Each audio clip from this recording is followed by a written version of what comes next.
Picture चालू करो बे।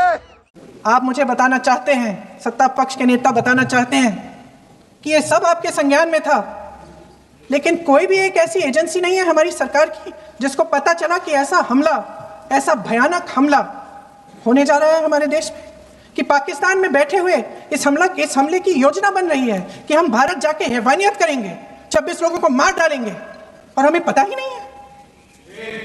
क्या ये हमारी एजेंसियों की विफलता है कि नहीं है? ये बहुत बड़ी विफलता है, एक बहुत बड़ी विफलता है। जानते थे कि ये गुट है, जानते थे कि 5 सालों से ये आतंकवादी हमले कर रहा है, अध्यापकों को मारा, आर्मी के बड़े बड़े अफसरों को मारा, आम जनता को मार डाला, पुलिस वालों को मार डाला, और आप इन पे निगरानी नहीं रख रहे थे। और ये जो एजेंसियां हैं, इनकी जिम्मेदारी कौन लेगा? क्या आईबी चीफ ने अपना इस्तीफा दिया? क्या किसी ने इस्तीफा दिया? गृह मंत्री जी के कार्य क्षेत्र में आता है इंटेलिजेंस ब्यूरो, क्या गृह मंत्री जी ने इस्तीफा दिया? इस्तीफा छोड़िए, जिम्मेदारी ली।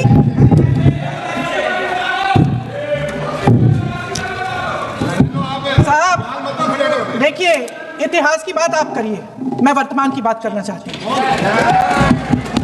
आपको तो एक बहाना चाहिए, आपको तो एक बहाना चाहिए। पूरे परिवार का नाम गिनवा देते हैं। अरे अपनी जिम्मेदारी खुद लीजिए। 11 सालों के लिए तो सत्ता में आप हैं।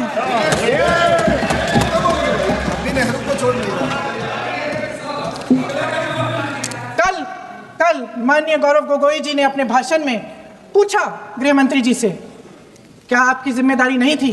मैं देख रही थी। राजनाथ जी, रक्षा मंत्री जी यूं अपना सर हिला रहे थे, कुछ बोले नहीं।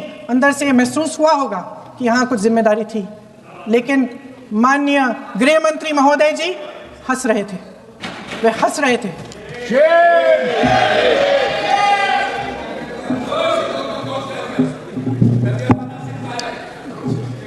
अध्यक्ष महोदय, कल सत्ता पक्ष और आज भी सत्ता पक्ष के नेताओं ने 2008 के मुंबई के हमलों का जिक्र किया, बार बार कहा कि मनमोहन सिंह जी की सरकार ने कुछ नहीं किया।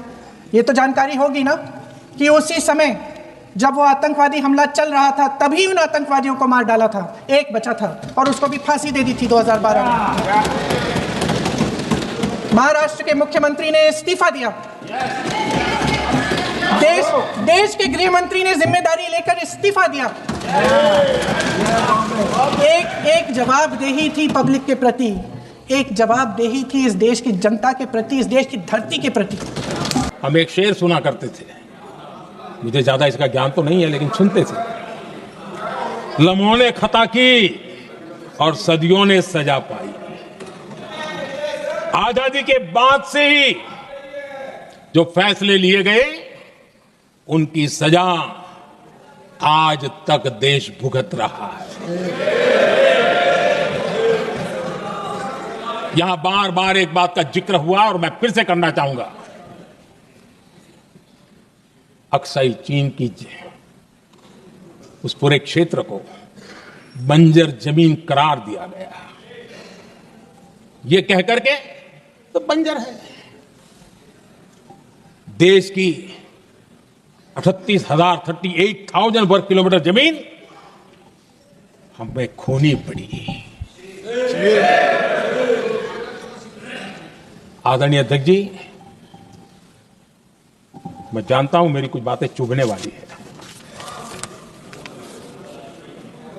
1962 और 1963 के बीच कांग्रेस के नेता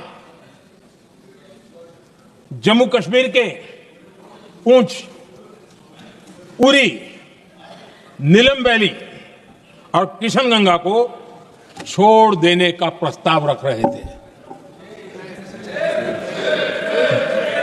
भारत की भूमि, आदरणीय अध्यक्ष जी, और वो भी लाइन ऑफ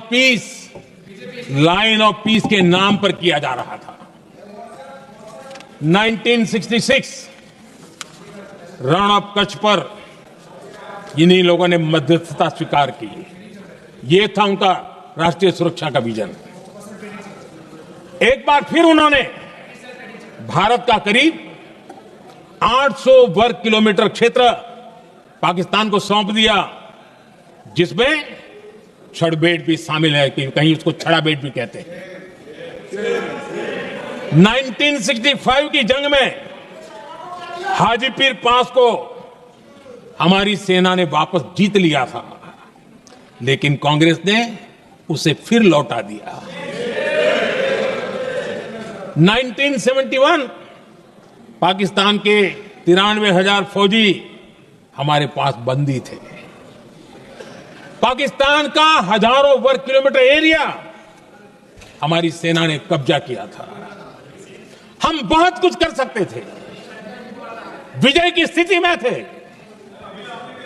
उस दौरान अगर थोड़ी सा विजन होता, थोड़ी सी समझ होती, तो पीओके वापस लेने का निर्णय हो सकता। वो मौका था, वो मौका भी छोड़ दिया गया। अरे इतना ही नहीं, इतना सारा जब सामने टेबल पर था, अरे कम से कम करतारपुर साहब को तो ले सकते थे, वो ही नहीं कर पाया। 1974 श्रीलंका को कच्चथीवू द्वीप को गिफ्ट कर दिया गया। आज तक हमारे मछुआरे भाई बहनों को इससे परेशानी होती है, उनकी जान पर आफत आती है। क्या गुनाह था तमिलनाडु के मेरे फिशरमैन भाई बहनों का, आपने उनका हक छीन लिया।